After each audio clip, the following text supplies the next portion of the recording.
Hi, I'm Jess, a 30-year-old woman getting married soon. You'd think wedding planning would be stressful because of vendors or guest lists, but nope, it's my family. Specifically, my older sister Lisa, who's 34 and a single mom to two kids, ages 3 and 5. To say Lisa and I have a complicated relationship would be an understatement. Growing up, Lisa was the golden child. She could do no wrong in my parents' eyes. Meanwhile, I was the responsible one, always expected to help, pitch in, and never complain. If Lisa needed something, it was assumed I'd handle it. Babysitting? Check. Picking up extra chores because she had more on her plate. Of course. This dynamic hasn't changed much, except now I'm an adult with my own life, and Lisa still expects me to drop everything for her. Here's some context. Lisa is a single mom. Her ex isn't in the picture much, so she's raising her kids alone. I genuinely admire her for that, but she's used her situation as a free pass to steamroll everyone around her. My parents enable her at every turn, constantly reminding me how hard Lisa has it and why I should step up to help her. This usually translates to last-minute babysitting, covering for her missed commitments, or justifying her bad behavior because she's stressed. Now let's talk about my wedding. I'm marrying Chris, my fiancé of 2 years, in a few weeks. We're planning a small, intimate ceremony, just close friends and family. Chris has been my rock throughout this entire ordeal, and honestly, without him, I'd have probably canceled the wedding just to avoid the drama. But this day is important to us, and I've worked hard to make sure it's special. The drama started small,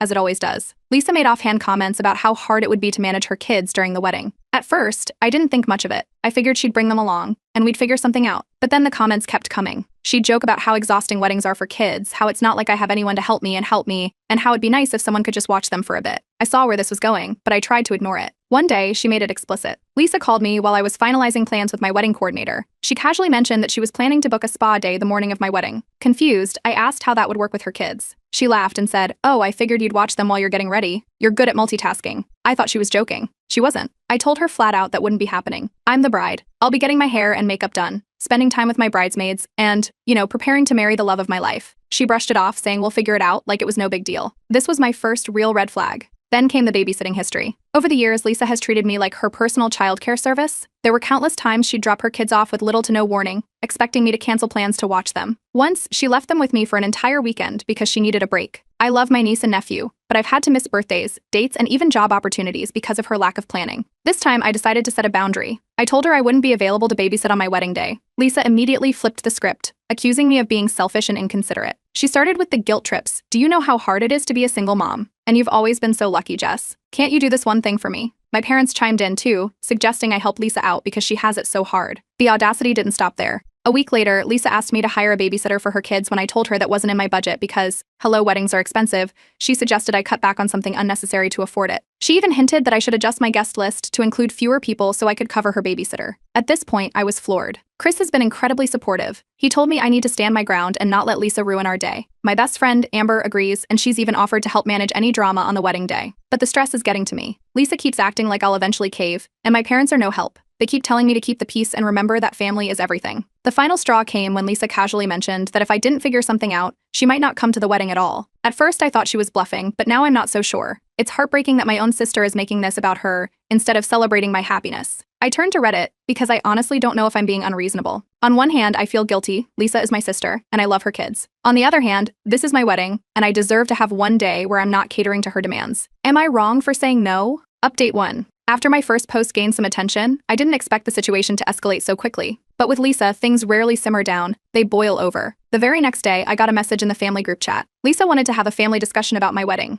She insisted we meet in person to clear the air and get on the same page. I had a bad feeling about it, but my parents were all for it, so I reluctantly agreed. When I arrived at my parents' house, Lisa was already there, looking smug as ever. She wasted no time launching into her speech. She said that as a single mom, she deserved a spa day to relax and recharge, and it wasn't fair for me to expect her to juggle her kids on my wedding day. My parents nodded along, like she was presenting some groundbreaking argument. Then came the kicker. Lisa suggested that since I could afford a wedding, I could also afford to hire a babysitter for her kids. I explained, calmly at first, that my wedding budget was already tight. Between the venue, catering, and a modest honeymoon, there wasn't room to add childcare for Lisa's convenience to the list. Lisa rolled her eyes and said I should cut costs elsewhere, maybe on the guest list or decorations because family comes first. My parents chimed in, saying it wouldn't hurt to make a small sacrifice to help Lisa. I couldn't believe what I was hearing. The guilt-tripping texts started that same evening. Lisa sent me a long message about how hard her life is compared to mine. She talked about how I had Chris to support me while she had no one. She even called me privileged for not understanding her struggles. It was all too familiar, the same playbook she's used for years to get her way. Then came the threats. Lisa told me if I didn't provide childcare, she might not come to the wedding at all. I thought that would be the end of it, but she wasn't done. She added that if she didn't come, my parents wouldn't come either. Apparently, they felt it would be too awkward to attend without her. For a moment, I felt like I was back in high school, dealing with petty drama. Chris, my fiancé, had enough. He suggested we hire security for the wedding to prevent any last-minute kid dumping. It wasn't what I wanted, but I could see his point. Lisa had a history of showing up unannounced or ignoring boundaries. My best friend, Amber, offered to be my unofficial enforcer on the day. She said she'd keep an eye on things and step in if needed. The next day, Lisa sent me her official ultimatum: babysit her kids or she wouldn't come, and if she didn't come, my parents wouldn't either. It wasn't even about the kids anymore, it was about control. I could feel the pressure building, but I kept reminding myself of all the times I'd let her walk all over me in the past. Like the time she showed up hours late to my birthday party with her kids in tow. They were tired and cranky, and Lisa demanded that the whole party revolve around their needs. We ended up skipping the plans I had made so Lisa could leave early, and I spent the night cleaning up spilled juice and frosting. Or the time she borrowed money from me just for a week and didn't pay me back for months. These memories were my anchor. They reminded me why I couldn't give in this time. Meanwhile, my parents continued to coddle Lisa. They told me I was creating unnecessary drama and that weddings are about bringing families together, not tearing them apart. I asked them why they couldn't step up to help Lisa if they were so concerned, but of course they dodged the question. The support I received online kept me going. Reddit users flooded my post with comments telling me to stand firm and not let Lisa ruin my wedding. Some even shared their own stories of dealing with entitled family members, which made me feel less alone. I started drafting a plan to set clear boundaries in writing. I figured if Lisa wanted to test me, I'd give her something concrete to push against. And then the plot twist. Lisa accidentally sent a group text that was clearly meant for someone else. In it, she mocked me for playing the victim and said she'd find a way to make my wedding all about her if I didn't back down. She called me names and laughed about how easy it was to get our parents on her side. The text went to me, my parents, and even Chris. The fallout was immediate. I called her out in the group chat, but she tried to play it off as a joke. My parents, predictably, told me to let it go and not make things worse. But this wasn't something I could just brush off. The gloves were off now, and I knew I had to take action before Lisa's antics overshadowed my wedding completely. Next steps: enforce boundaries, finalize the security plan, and maybe even uninvite Lisa if things keep escalating. But that's a story for another day. For now, I'm just trying to keep my sanity intact. Update 2. After the accidental group text where Lisa mocked me and admitted she planned to make my wedding all about her, I confronted her. She didn't even flinch. Instead, she laughed and said it was just a joke, claiming I was overreacting. My parents, of course, immediately jumped to her defense, telling me to let it go and reminding me that family is more important than petty arguments. I reminded everyone in the group chat that this wasn't the first time Lisa had caused drama. I laid out the facts: how she'd consistently taken advantage of me over the years, how she was turning my wedding into a circus, and how her behavior had been downright cruel. Lisa responded with more guilt-tripping, playing the victim and saying she couldn't believe her own sister would attack her like that. My parents chimed in, accusing me of making the family dynamic worse and urging me to apologize to Lisa. Apologize? For what? For not letting her steamroll me. The timing couldn't have been worse. The wedding was now just a week away, and I was already juggling last-minute details with the stress of Lisa's antics. That's when Lisa dropped another bombshell. She announced that she'd be bringing her kids to the wedding anyway and expected accommodations. She made it clear that she wouldn't be hiring a babysitter and that it was my responsibility as her sister to make sure everything worked out. At this point, I seriously considered hiring a babysitter myself just to avoid the chaos. But Chris convinced me it wasn't my job to clean up Lisa's mess. He reminded me that Lisa had been pulling these stunts for years and that giving in now would only set a precedent for future events. Amber, my best friend, stepped up again and reassured me that she'd be there to handle any drama. She even offered to bring along a couple of our mutual friends to help keep things under control if Lisa tried anything. Meanwhile, Lisa sent me what she probably thought was an olive branch, a half-hearted apology. It was the kind of apology that wasn't really an apology at all. She said she was sorry if I felt hurt by her actions and that she only acted that way because she was under so much stress. It was obvious she just wanted to keep the peace without actually taking responsibility for anything. I didn't respond. The rehearsal dinner was the next disaster. Lisa showed up late, of course, dragging her kids along. The little ones were cranky and hungry, and Lisa didn't seem to care that they were disrupting everything. She spent most of the evening scrolling through her phone while my parents bent over backward to entertain the kids. At one point, her youngest knocked over a centerpiece, and instead of apologizing or offering to help, Lisa just shrugged and said, "Kids will be kids." By the end of the night, I had reached my breaking point. I pulled Lisa aside and told her that if she couldn't respect my boundaries, she wouldn't be welcome at the wedding. She acted shocked and hurt, accusing me of being unfair and ruining her chance to celebrate my big day. My parents, who had overheard, jumped in to defend her again. They accused me of tearing the family apart over something so small. The family drama quickly spread. Some relatives took Lisa's side, saying I was being unreasonable and that weddings were family events where everyone should feel included. Others backed me, pointing out that Lisa's behavior had been selfish and disruptive. The whole thing turned into a massive divide, with people picking sides and throwing around opinions like it was a reality TV show. To make matters worse, Lisa continued her online campaign. She posted a long rant on Facebook, painting me as a bridezilla who didn't care about her sister's struggles. She conveniently left out the part where she mocked me in the group chat or refused to hire a babysitter. Luckily, some family members and mutual friends started calling her out in the comments, sharing their own stories of her entitlement. It felt like a small victory, but it didn't erase the stress she was causing. In the midst of all this, I updated my Reddit post with screenshots of Lisa's antics. The responses were overwhelming. People encouraged me to document everything in case Lisa caused problems at the venue, and some even suggested I look into legal options if her behavior escalated. One user gave me the idea to draft a formal letter outlining my boundaries and expectations, so I'd have something to fall back on if things got worse. As the wedding day approached, I couldn't shake the mix of excitement and dread. Chris and I had worked so hard to make this day special, but Lisa's drama was casting a shadow over everything. The night before the wedding, I received a cryptic text from her, "You'll regret how you've treated me when this is all over." I didn't know what she meant, but I wasn't taking any chances. Amber and Chris helped me finalize the security plan, and we made sure to inform the venue staff about the situation. No matter what Lisa had planned, I was determined not to let her ruin my wedding day. That's where things stand now. The wedding is tomorrow, and while I'm excited to marry Chris, I can't shake the feeling that Lisa has one more trick up her sleeve. I'll update you all soon, wish me luck. Update 3. The morning of my wedding started out perfectly. I was surrounded by my bridesmaids, Amber, and a glass of champagne while we got ready. The venue staff were incredible and everything seemed to be falling into place. I told myself not to let Lisa's cryptic text from the night before ruin my day. But with Lisa, chaos is never far behind. It started when one of my bridesmaids, Emma, noticed something odd on social media. Lisa had posted a photo of herself at a spa with the caption, "Self-care before the big day. Can't pour from an empty cup," the timestamp, right as the ceremony was set to begin. She'd skipped it entirely. I wasn't surprised, but it still stung. My parents were seated front and center, pretending like nothing was wrong. I didn't have time to dwell on it. I was getting married. The ceremony was everything I'd dreamed of. Chris looked amazing. The vows were perfect. And for the first time in weeks, I felt like the drama might actually be behind us. But of course, it wasn't. The reception started smoothly. Everyone was enjoying themselves, and Chris's heartfelt toast had people tearing up.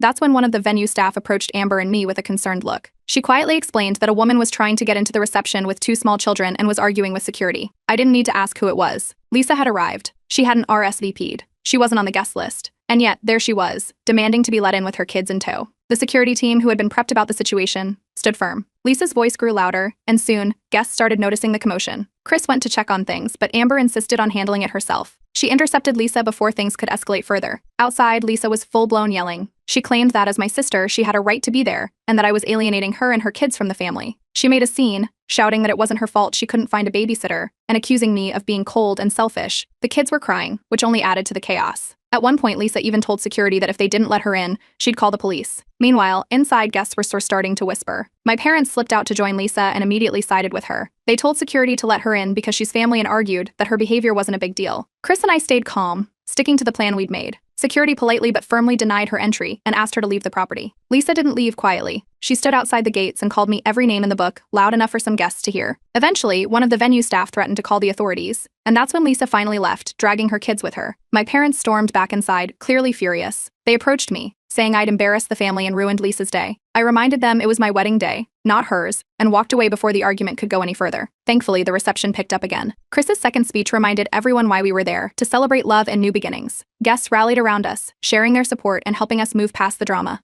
For the rest of the night, we danced, laughed, and enjoyed the company of the people who genuinely cared about us. But Lisa wasn't done. By the time we got home, her version of events was all over social media. She posted a long rant about how she'd been excluded from her sister's wedding and humiliated in front of her kids. She left out the part where she wasn't invited to the reception, had skipped the ceremony, and showed up to cause trouble. Her story painted me as a heartless bridezilla who didn't care about family. It didn't take long for the post to blow up, with people commenting on both sides. Some extended family members started calling and texting, demanding to know what had happened. Some believed Lisa's version, while others defended me, saying her actions were completely out of line. I stayed quiet, knowing anything I said would only add fuel to the fire. After the reception, Chris and I left for our honeymoon, determined to put the drama behind us. But Lisa wasn't finished. On the second day of our trip, I got an email from her with the subject line, "reimbursement," in it. She demanded that I pay her back for the spa day she'd needed to recover from the stress I'd caused her. I couldn't believe the audacity. I forwarded the email to Amber, who laughed and told me to delete it. When I updated Reddit with everything that had happened, the response was overwhelming. Readers were furious on my behalf, especially about the spa day demand. Many offered advice, including some who suggested legal action to prevent Lisa from continuing her harassment. I decided not to engage with Lisa at all. Her antics had crossed the line, and I knew I needed to take steps to protect my peace moving forward. Looking back, I can't say I'm surprised by how things turned out. Lisa has always made everything about her, and this time was no different. But one thing is clear, I'm done letting her manipulate me. This wedding was a turning point, and I'm ready to take control of my life without her toxic influence. More on that in the next update. Update 4. It didn't take long after the honeymoon for the drama to start up again. When we got back, I found out that Lisa hadn't paid for her spa day out of pocket. She'd charged it to my parents' credit card. I learned this because my parents called me, demanding that I reimburse them. They claimed Lisa had told them I forced her to go to the spa because I wouldn't accommodate her kids at the wedding. I didn't even know how to respond at first. My parents kept pushing, insisting it was only fair that I cover the cost since Lisa's plans were ruined because of the drama I caused. I told them absolutely not. They went on about how families should support each other and accused me of being selfish. I countered that if they kept enabling Lisa, I'd have no choice but to step back from the family altogether. They brushed me off, saying I was too emotional to think clearly. Meanwhile, Lisa ramped up her online campaign. She made multiple posts on Facebook, calling me a heartless bridesmaid and claiming I'd intentionally excluded her and her kids from my wedding to make her look bad. At first, I ignored it, but then something surprising happened. People started defending me. A few extended family members and mutual friends chimed in, sharing their own experiences with Lisa's entitlement. Someone even brought up how she'd ruined their birthday party by showing up uninvited and demanding special accommodations for her kids. It was a relief to see others finally acknowledging her behavior. Chris stepped in after the spa day fiasco and sent my parents an email. He outlined in detail all the ways they'd enabled Lisa over the years and how their favoritism had affected me. He also made it clear that if they continued to take Lisa's side, they'd be jeopardizing their relationship with both of us. My parents didn't respond, which I took as their way of siding with Lisa. Around this time, I started therapy. I'd been meaning to do it for a while, but the wedding drama was the final push I needed. My therapist helped me see just how toxic these dynamics had been and encouraged me to set firm boundaries. It wasn't easy, but I knew it was necessary. Things escalated further when Lisa showed up at our house unannounced. Chris and I were watching a movie when we heard banging on the door. When we checked the security camera, there she was, standing on the porch with her kids. She was yelling something about how I needed to make things right and that I owed her an apology. We didn't answer the door. After about 10 minutes, she finally left, but not before leaving a handwritten note saying, "This isn't over." That incident was the last straw. I consulted a lawyer about Lisa's behavior and what steps I could take to protect myself. The lawyer advised me to send a cease and desist letter if she continued to harass me. For now, I decided to block her and my parents on all platforms, no calls, no texts, no social media. It was time to go no contact. Of course, this didn't go unnoticed. Extended family started reaching out, asking why I was causing division by cutting off Lisa and my parents. Some tried to guilt me into reconciling, while others shared their support, saying they understood why I'd made this decision. Amber, my best friend, hosted a small dinner to celebrate what she called my freedom from family toxicity. It felt good to be surrounded by people who genuinely cared about me. But Lisa wasn't done. A week after I blocked her, I received a package in the mail. Inside was a handmade card from her kids. The card read, "We miss you," in crayon, but it was obviously written by Lisa. At the bottom, she'd added in her own handwriting, "Please pay mommy back for her spa day." I couldn't believe it. She was now using her kids to guilt me into giving her money. I threw the card away and added her to the list of people I'd never allow back into my life. Finally, I sat down and drafted a formal letter to Lisa and my parents. In it, I explained my decision to go no contact and outlined the reasons why. I made it clear that this wasn't about one event, it was about years of manipulation, entitlement, and neglect. I sent the letter and updated Reddit with everything that had happened. The support I received online was overwhelming. People encouraged me to stay strong and reminded me that setting boundaries is an act of self-respect. For the first time in a long time, I felt like I was taking control of my life. Lisa's antics might not be over, but my tolerance for them certainly is. As for what's next, I'm focusing on my relationship with Chris, my therapy, and building a life free from unnecessary drama. I've learned that sometimes cutting ties isn't just an option, it's the only way forward. Update 5. Months have passed since my wedding, and life has been a whirlwind, but in the best way possible. Cutting ties with Lisa and my parents was one of the hardest decisions I've ever made, but it's also been the most freeing. It hasn't been without its drama, though. I've since learned through extended family that Lisa and my parents are still talking about the wedding fiasco. Apparently, they've spun an elaborate story about how I betrayed the family and ruined Lisa's life. It's almost comical at this point. Lisa's harassment didn't stop right away, even after I blocked her. She kept trying to contact me through mutual friends and family. Once, she even sent her kids to drop off a sorry note at my house, which I saw as just another manipulation tactic. My lawyer suggested it was time to take formal action, so I officially sent Lisa a cease and desist letter. That finally did the trick, at least for now. With the chaos behind me, I've been thriving in ways I didn't expect. A few weeks ago, I got a major promotion at work, something I've been working toward for years. The timing couldn't have been better. I genuinely believe that cutting out the stress and negativity has given me the clarity and energy to focus on my career. It feels good to pour my efforts into something that actually appreciates me. Chris and I have also been leaning into what we call our chosen family. We've been spending more time with close friends like Amber, who've supported us through everything. Amber even joked that she should write a handbook on handling family drama after all this. Last month, we hosted a dinner party for our friends, complete with homemade pasta and wine, and it was one of the happiest nights I've had in years. These are the kinds of moments I want to fill my life with now.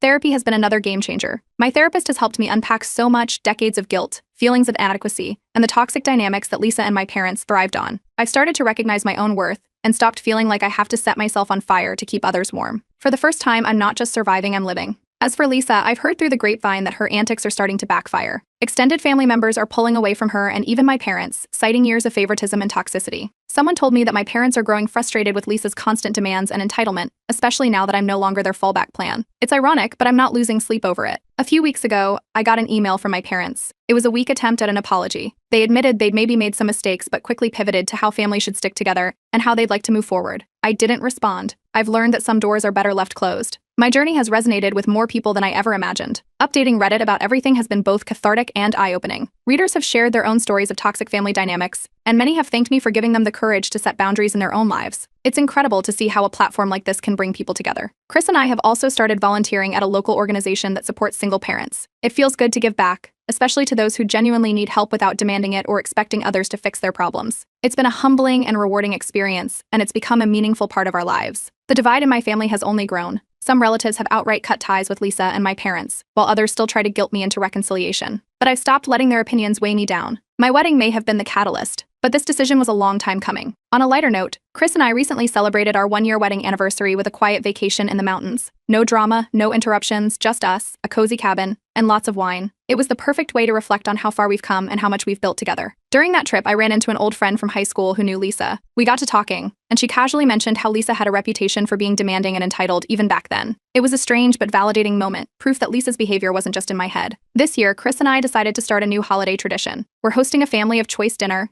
inviting the friends who've been there for us through thick and thin. It feels like the perfect way to celebrate the season, surrounded by love and positivity, with no toxic strings attached. Reflecting on everything, I'm amazed at how much my life has changed in just a year. Sharing my story on Reddit gave me the push I needed to prioritize my happiness and set boundaries I never thought I could enforce. The support from readers has been incredible, and I'm so grateful for this community. My wedding day turned out to be more than just the start of my marriage. It became the turning point for a better, healthier life. To anyone reading this who feels trapped in toxic family dynamics, I hope my story shows that it's possible to break free and find peace. It's not easy, but it's worth it. Thank you for being part of my journey.